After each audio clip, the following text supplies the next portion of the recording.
Pentru aceasta Iisus stă în corabie și vorbește ucenicilor. Și în ce corabie stă? Că ne arată între lui Simon. De ce stă în corabia lui Simon? Ca să ne aducem aminte, uite, Dumnezeu a dat cuiva telefon în biserică, să ne aducem aminte că Simon, care fusese apostol, iubitor desăvârșit de Hristos, Doamne, eu merg cu Tine până la moarte, Doamne, oriunde vei merge, Te voi urma. Acel Simon încă a avut nevoie de desăvârșirea faptelor mântuirii și a sfaturilor pentru mântuire, până ce Iisus Hristos s-a înălțat la cer, deși la vremea respectivă Simon credea că le știe pe toate și uneori în râvna lui pornea cu gând pământesc și sfârșea cu gând omenesc.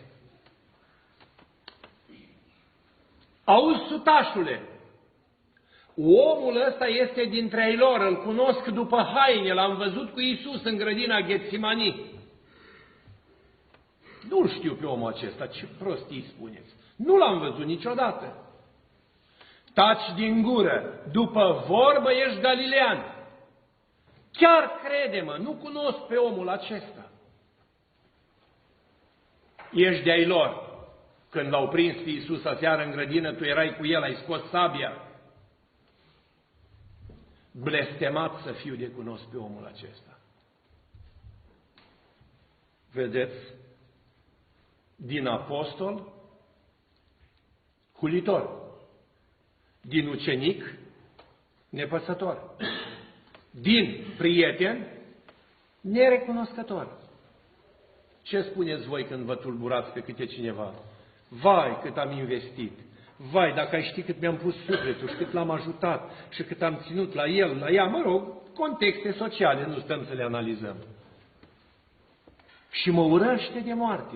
A spus că nu mă știe, că nu mă cunoaște, a mințit la tribunal, mă rog, în casă, între prieteni, în familie, în rude, în soc, în tot ce de acolo, ce se întâmplă în lumea cotidiană.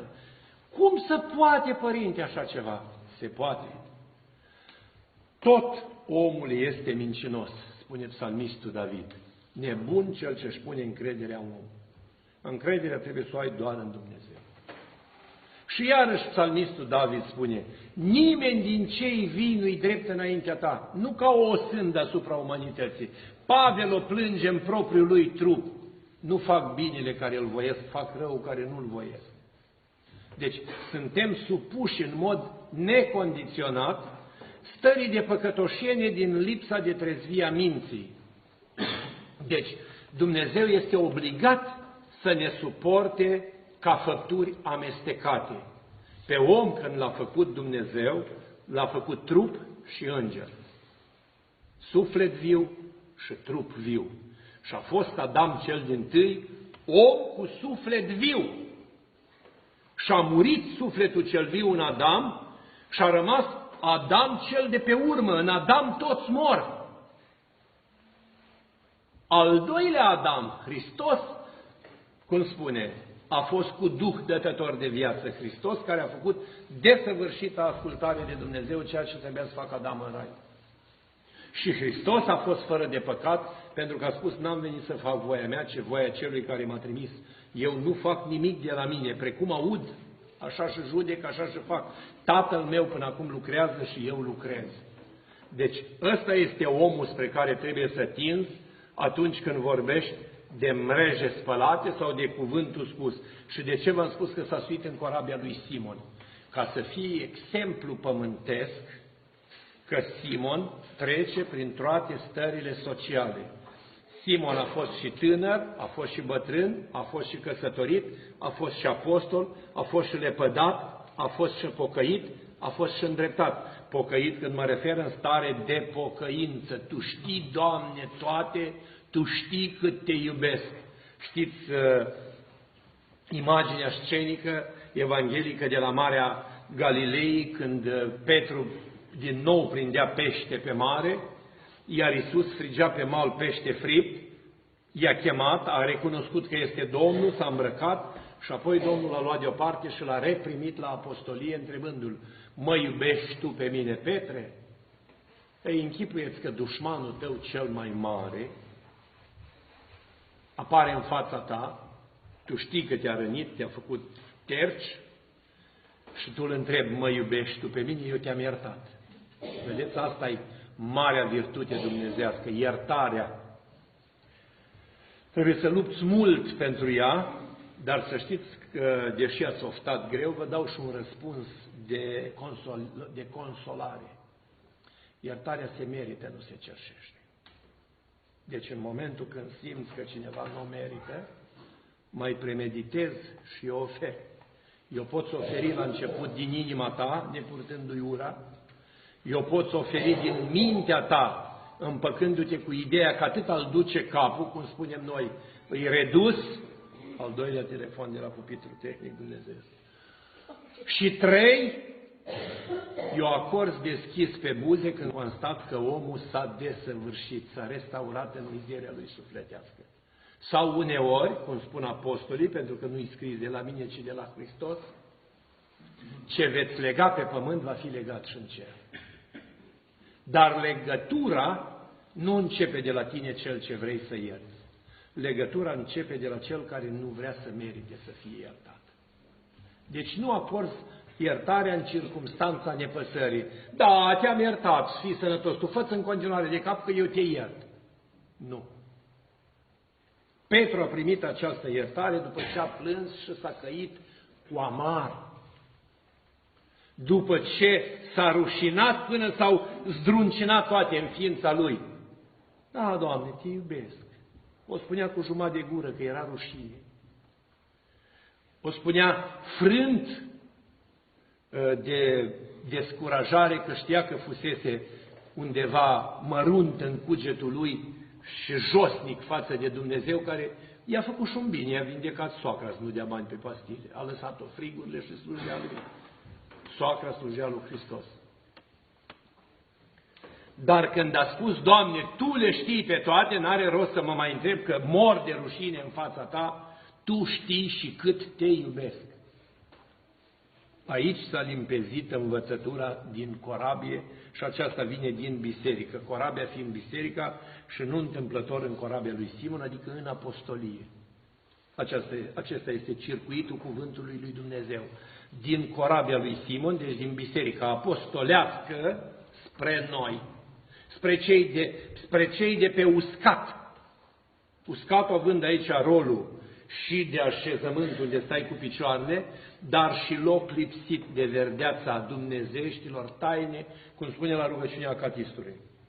Și în viața noastră particulară, personală, atunci când vom adresa Maicii Domnului rugăciuni de înaltă ținută, smerită, și vom crede cu adevărat că smerenia este un act care mântuie, atunci întotdeauna vom învinge în toate greutățile și valurile vieții.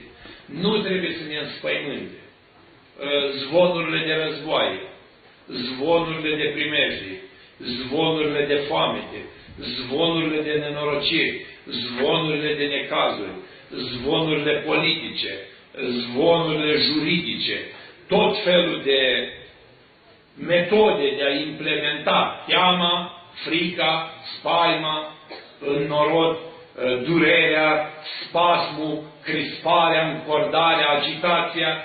Noi trebuie să ținem minte 3 lucruri fundamentale. Ne-am născut liberi.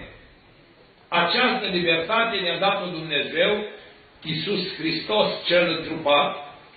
Această libertate ne-a dat-o divinitatea care ne-a făcut după chipul și asemănarea sa și trebuie să țineți minte pentru toate veacurile și întotdeauna că nu există nicio forță pe pământ, indiferent cât de malefic ar fi, să poată pune stăpânire pe creația lui Dumnezeu. Nu există o dihanie cu chip de om sau nepământească care să poată să pună stăpânire pe om și să-l subjuge și să-i calce libertatea de exprimare și de gândire, indiferent cine ar fi. Cum spune Apostolul Pavel? Nici moartea, nici foamea, nici frica, nici teama, nimic nu ne poate despărți pe noi de Hristos. Nu există constrângere care să te determine să nu-L ai pe Dumnezeu. Atunci când vrei să nu-L ai pe Dumnezeu, o faci singur de bună voie. Atunci când vrei să-L ai pe Dumnezeu, o faci singur de bună voie. Deci ceea ce întâlnim noi, scenarii apocaliptice, scenarii și corporații și conspirații din astea mondiale, sunt apă de ploaie. Acestea sunt făcături de mâini omenești, despre care psalmistul spunea înainte de a se naște Hristos, în cuvinte destul de clare. Domnul sfarmă sfatul boierilor și gândul noroadelor. Sfatul Domnului rămâne în veac și pomenirea Lui din neam în neam. Și această mărturie o avem garantată, o avem asigurată, o avem demonstrată practic și trăită la baza poporului român de toți martirii și interbelici și postbelici după războiul al doilea mondial, când s-a instaurat comunismul, care s-au dus și au umplut pușcăriile cu piepturile goale și gândiți-vă că noi știm câțiva poeți sau câțiva teologi sau câțiva scriitori, dar noi nu cunoaștem miile de tineri și studenți și oameni de cultură și oameni de literă și oameni cu viziuni sănătoase românești, oameni cu viziune patriotică, oameni cu viziune națională, nu naționalistă. A-ți apăra pământul din care faci parte și valorile în care te-ai creat, nu înseamnă a fi dușman al poporului, înseamnă a fi un iubitor de țară și de neam. Poeziile, toate care s-au scris de-a lungul vremii și le-au lăsat poeții în volumele lor, n-au fost cugetări la cafenea, la băut cafea sau la băut țuică, ci au fost trăiri ale poporului român. Nu s-a dus niciodată un ostaș să moară în război de dragul de a crea unui politruc surse de furt și de îmbogățire. S-a dus să moară pentru țara lui. S-a dus să moară pentru pământul în care stă îngropat străbunul lui și neamul lui și ruda lui și fratele lui și bunicul lui și strămoșul lui și urmașii lui, care se vor îngropa în același pământ sfințit și blagoslovit întâi de Dumnezeu și apoi de oamenii care îl sfințesc prin faptele lor.